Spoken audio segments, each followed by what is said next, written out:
Hi everyone, my name is Grace Walker, and today we are going to be discussing the topic on hand, which is asynchronous or synchronous learning. So, in the assignment, we were supposed to watch a video, and the video that we watched is SNL asynchronous learning on Zoom. Now, I think we can all agree that this video is very funny. It's SNL, so of course it's going to be funny. There were these two women who didn't know how to do asynchronous at all, and they were struggling, and it turned into chaos, right? So I'm going to start off by saying I think we all know what it's like to be asynchronous. So we were all on Zoom, I'm assuming all of us, when COVID happened in 2020, and we all had either trouble or we adjusted easily to this asynchronous lifestyle. So in my experience, I remember asynchronous being a bit of an adjustment, first of all.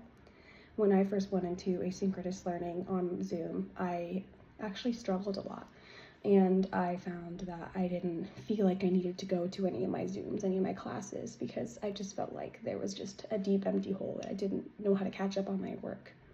But I did graduate I didn't graduate. I did pass junior year. That's the class that I had trouble with.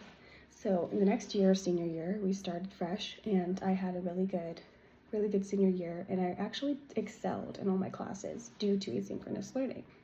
And one drawback I would say is that it's very hard to actually get yourself out of bed and go on your Zoom class and talk to people about the same struggles that you're having. And one source that I would like to cite is from MIT, the Massachusetts Institute of Tech, and the 5 benefits of asynchronous learning. So I'm going to start by saying that there's more time to review concepts. In my experience, I always had a perfect amount of time to review concepts, and I've always did everything on my own time, and it was perfect.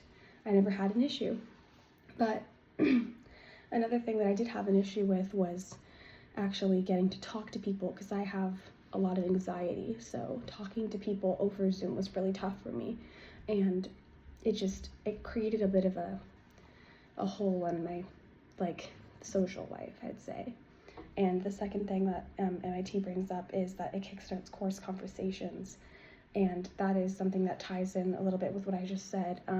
Course conversations can be a lot harder in person, and online you can actually just text on the Dropbox and the text box, and it makes it a lot easier because you're not actually looking at the person, and maybe it's easier for people, and the content can be more digestible, and you could actually do your content while in bed and working, and you can be at home in the comfort of your home, and it's great. But it expands your network, and it grants access to a wider selection of instruction. This is a big thing I would like to bring up, because instruction is one of the biggest things that I have found who has been actually better in asynchronous learning. So instruction, aka teacher or professor, has been, in my experience, one of the best teachers that I've ever had. I had a teacher last semester who was a fantastic teacher, and she answered every single question we had, and she was totally 100% positive, and it was fantastic, and it was completely asynchronous, it was completely online. So I think that, in my opinion, asynchronous learning is really good, but you may say something otherwise. So thank you, have a good day.